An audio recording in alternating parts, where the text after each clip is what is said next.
This training video does not replace instructions, and the latest version of kit instructions should always be followed. There are two kit versions of the NeoLSD: the kit intended for use outside of the USA and the kit intended for use in the USA. Each NeoLSD MSMS kit contains reagents for 960 assays. The kit consists of 4 packages: Package 1, Part 1, Package 1, Part 2, Package 2, and Package 3. The reagents are delivered in 4 different packages due to different transportation temperature requirements. The components should be stored as stated on the labels. Please note the different packages may have different expiry dates. The reagents supplied in the Package 1 Part 1 and Package 1 Part 2 are intended for use as an integral unit as stated on the Quality Control Certificate. Do not mix reagents or barcodes from kits with different lot numbers. The expiry date of the unopened kit is stated on the outer labels.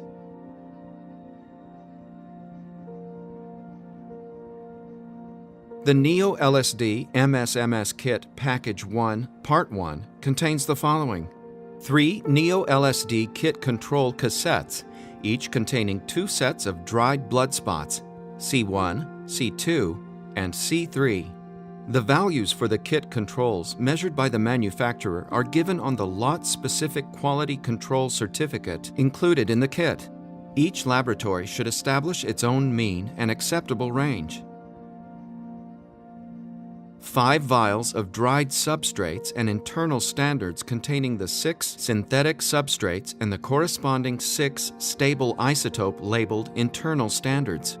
The values for the internal standards are given on the lot-specific quality control certificate included in the kit. In addition, Package 1, Part 1 includes 30 barcode labels for the plates and the lot-specific quality control certificate. Package 1, Part 2 contains 1 35 milliliter bottle of NeoLSD assay buffer.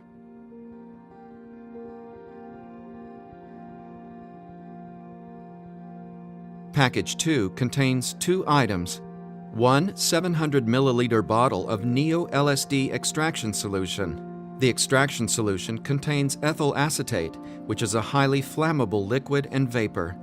It causes serious eye irritation and may cause drowsiness or dizziness.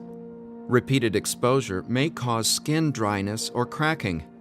Once opened, the extraction solution can be used for up to 8 weeks when stored as stated on the outer label.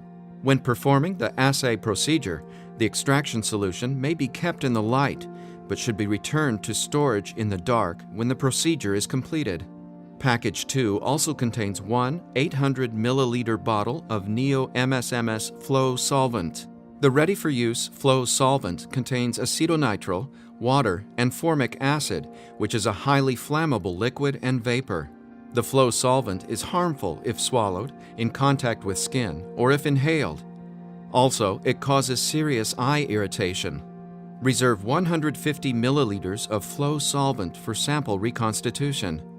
Once opened, flow solvent can be used for up to 8 weeks when stored as stated on the outer label.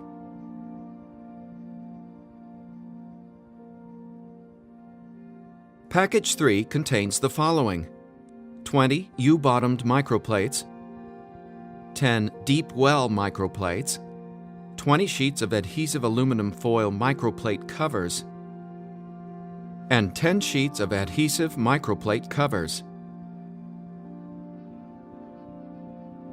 The following items are required but not supplied with the kit. For kits outside of the U.S., the following MSMS systems are needed: TQD MSMS Screening System or Xevo TQD MSMS Screening System. For the U.S.-specific kits, TQD MSMS Screening System is needed.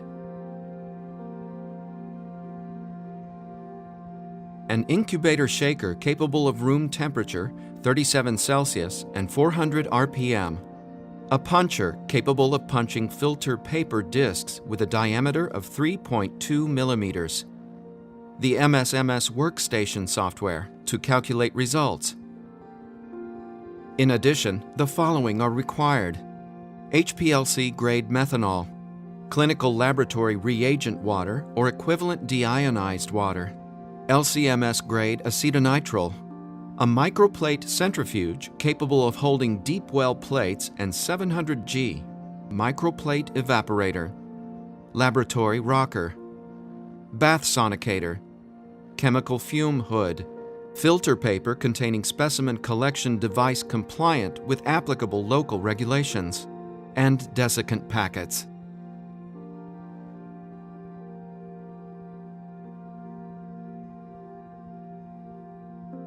Attach barcode labels to the microplates.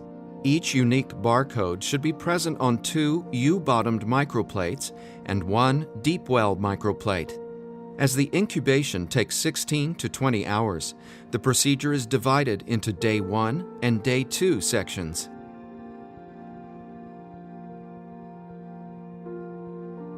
Prepare the incubation cocktail. Bring the NeoLSD assay buffer to room temperature and add 6.6 milliliters of the buffer to 1 vial of NeoLSD substrates and internal standards. Sonicate for 10 minutes at ambient temperature in a bath sonicator and rock the vial for an additional 20 minutes on a laboratory rocker. Avoid vortexing the incubation cocktail to prevent foaming. The incubation cocktail should be stored in the dark at 2 to 8 degrees Celsius and is stable for up to 8 weeks. After refrigerated storage, the incubation cocktail should be redissolved by sonication in a bath sonicator for 5 minutes before use.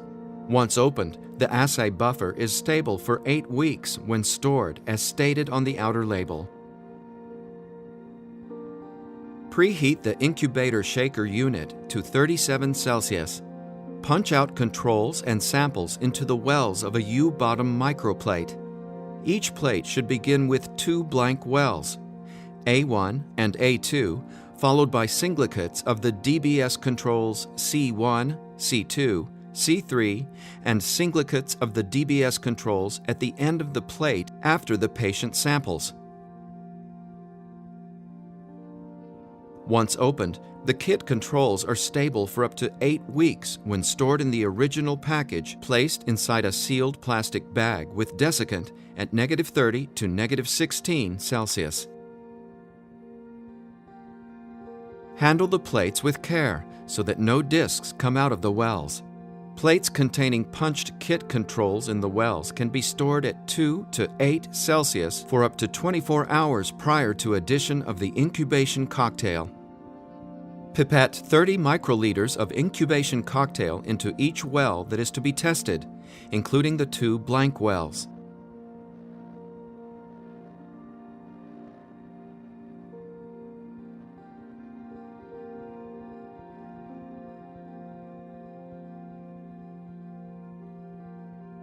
Cover the microplate tightly with an adhesive aluminum foil microplate cover.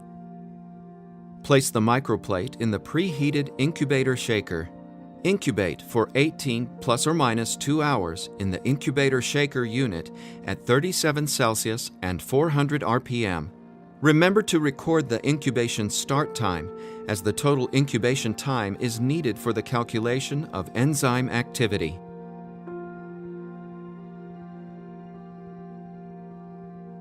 The following steps should be performed in a chemical hood to limit exposure to organic solvent fumes.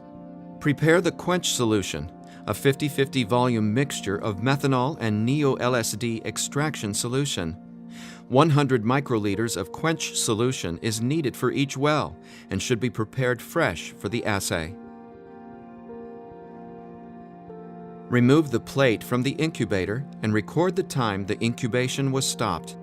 Turn off the incubator shaker unit, as it will need to cool to ambient temperature for an upcoming step. Pour the quench solution into a polypropylene reservoir. Remove the adhesive aluminum foil cover and quench the reaction by adding 100 microliters of the quench solution to each assay well. Mix the contents of each well by pipetting up and down 10 times. The quench step should be performed within half an hour after removing the plate from the incubator shaker. Transfer all of the liquid from each well into the corresponding well of a deep well plate, leaving the DBS punch behind. Pour NeoLSD extraction solution into a polypropylene reservoir. Add 400 microliters of the extraction solution to each well.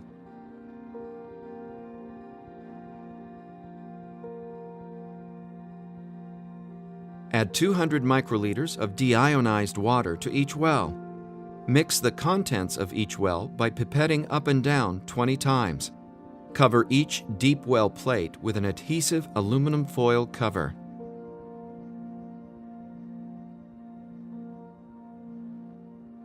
Centrifuge the covered deep well plate for 5 minutes at 700 G. The following steps should be performed in a chemical hood to limit exposure to organic solvent fumes. The contents of the plate wells will have separated into an upper organic layer and a lower aqueous layer. Transfer 50 microliters of the organic top layer into the corresponding wells of a U-bottom microplate. Be careful not to touch the aqueous layer.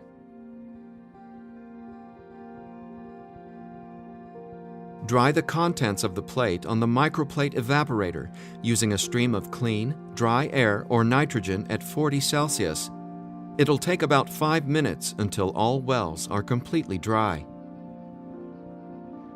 Add 100 microliters of flow solvent to each well and cover each plate with an adhesive microplate cover.